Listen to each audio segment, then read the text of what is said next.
Hello दोस्तों। एक भक्त अपने सर पर मिट्टी के या चांदी के या तांबे के या पीतल के बर्तनों को लेकर के चल रहा है। उस पर बहुत सारा सामान रखा हुआ है। हाथ में नंगी तलवार है। आपको क्या लगता है कि ये कोई एक फिल्म का सीन है? नहीं दोस्तों, ये कोई किसी फिल्म का सीन नहीं है, बल्कि उज्जैनी महाकाली बोनालू उत्सव का एक सीन है। यानी कि एक तरीके से देखा जाए तो ये उज्जैन का नहीं, बल्कि हैदराबाद की सड़कों पर होने वाले हर साल के उत्सव का एक सीन है। और इसकी शुरुआत आज से नहीं है, सैकड़ों हजारों साल पहले से ये शुरू हो चुकी परंपरा है। यस, जिसकी शुरुआत हैजा नाम की महामारी से निपटने के लिए किया गया था। आज मैं इसी मुद्दे पर पूरी चर्चा करने जा रहा हूं। एक लोक उत्सव है आपका आंध्र प्रदेश तेलंगाना के क्षेत्र का, जिसकी जिसका नाम है उज्जैनी महाकाली बोनालू महोत्सव, एक तरीके से कह सकते हैं। और इसकी परंपरा, इसका इतिहास, इसके सारे तथ्य जो भी आपके यूपीएससी, स्टेट पीसीएस और तमाम तरह के स्टेट एग्जाम्स में आपके क्वेश्चन आ सकते हैं, वो सभी इसमें रहेंगे।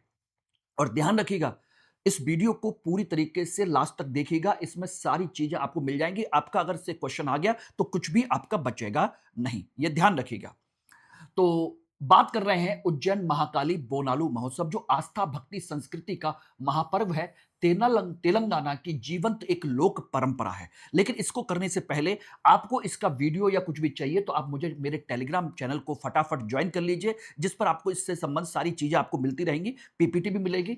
और मुझे इस इंस्टाग्राम पर फॉलो कर लीजिएगा। बाकी कोई भी डाउट हो तो मेरा ये एक डिटेल है, मेरा ये लिंक है जिस पर आप मुझे कांटेक्ट कर सकते हैं।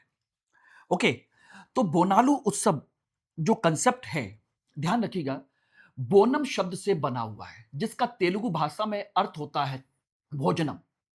यानी कि देवी को श्रद्धा पूर्वक भोजन अर्पित करने की एक परंपरा है ये रही। अब क्या क्या होता है? यह उत्सव मुख्य रूप से महाकाली को समर्पित है, जो शक्ति और रक्षा की देवी है।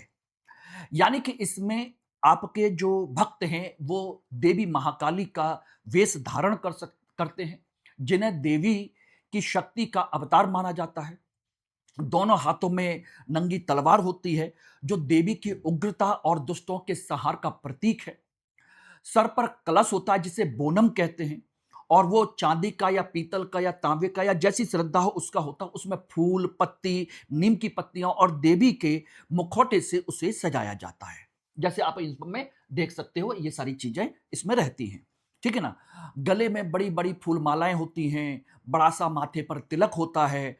और महिला श्रद्धालु भी इसी तरीके से बोनम लेकर के चलती हैं, चाहे पुरुष हो या महिलाएं, सभी इसमें चलती हैं।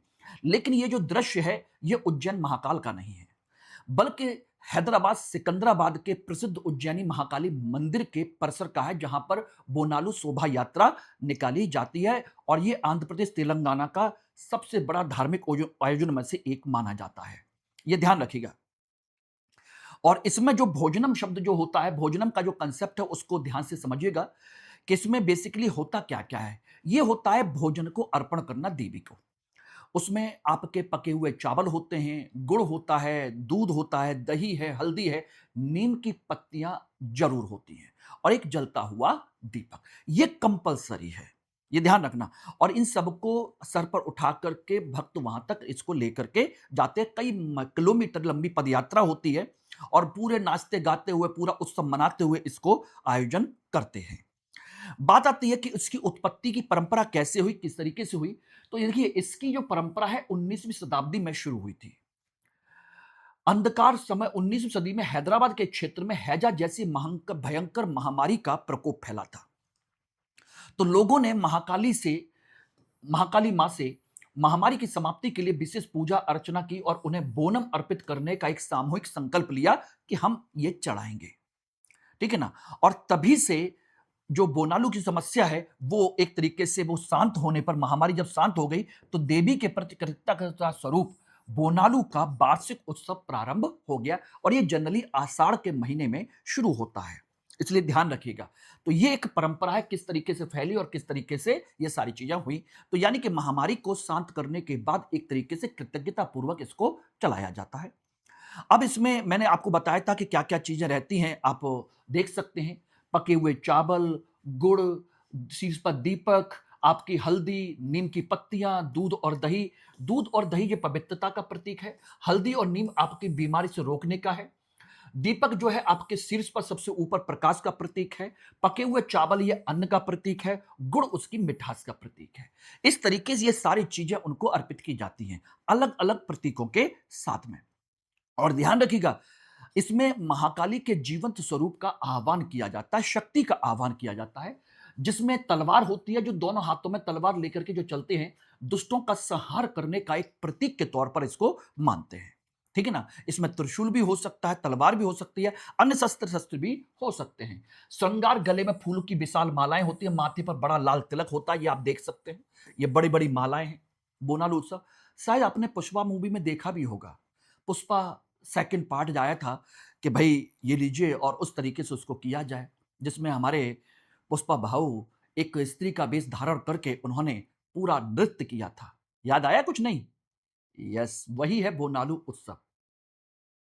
अब समझ गए होंगे कि हाँ, मन्नत मांगी जाती है। यस, कह सकते हो। पोथराजू, ये क्या है परंपरा?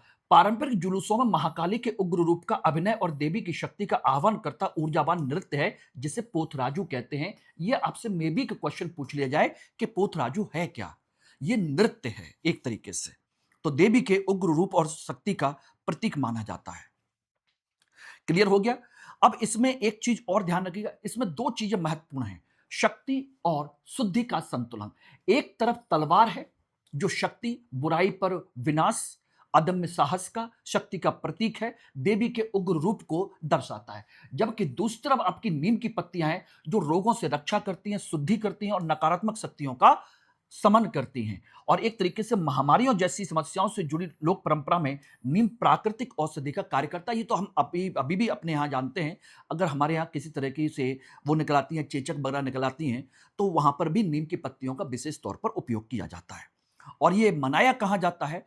देखिए, इसके मनाने का जो मुख्य उत्सव है वो है तेलंगाना का राजधानी क्षेत्र सिकंदराबाद, जिसे लश्कर बोनालू कहते हैं, उज्जैनी महाकाली मंदिर में स्थित है, सबसे महत्वपूर्ण है। उसके बाद गोलकुंडा बोनालू भी है, ऐतिहासिक किले से जुड़ी पुरानी परंपरा है। और एक पुराना शहर की परंपरा है, हैदराबाद के पारंपरिक क्षेत्र में इसका भव्य आयोजन किया जाता है। यानी तीन जगह होता है, शहर के अंदर है, आपका गोलकुंडा के क्षेत्र में है, और आपके सिकंदराबाद में लश्कर के क्षेत्र में है। लश्कर बोनालू कहते हैं इसको। अब इसमें इंपॉर्टेंट चीज जो है आप लोगों को ध्यान रखने की जरूरत है कि आपके एग्जाम पॉइंट ऑफ व्यू से क्या क्या पूछा जा सकता है। कहां होता है? तेलंगाना। मुख्य देवी कौन है? महाकाली। उत्सव का समय क्या है? आषाढ़ मास, जुलाई अगस्त में। बोनम का अर्थ क्या होता है? भोजन। और ऐतिहासिक पृष्ठभूमि, 19वीं सदी में महामारी से रक्षा के लिए लोक परंपरा की शुरुआत हुई। और सांस्कृतिक महत्व क्या है? तेलंगाना का प्रमुख धार्मिक और महिला केंद्रित परंपराओं में से एक माना जाता है। तो आज की क्लास आप लोगों को कैसी लगी? फटाफट आप लोग मुझे कमेंट सेक्शन में बताइएगा। और साथ के साथ एक चीज और ध्यान रखिएगा, चैनल को जिन लोगों ने अभी तक सब्सक्राइब नहीं किया, सब्सक्राइब कर लीजिए और लाइक शेयर जरूर कर दीजिएगा। ओके। और इस क्लास की पीपीटी के लिए मुझे मेरे टेलीग्राम नंबर पर, इस पर आप मुझे कांटेक्ट कर सकते हैं। इसको डायरेक्ट टच कीजिए, टेलीग्राम पर जाइए और इसको स्कैन मतलब टाइप कीजिए और सर्च कीजिए, निकल के आ जाएगा मनोज कुमार 2.0 के नाम से। Thank you very much.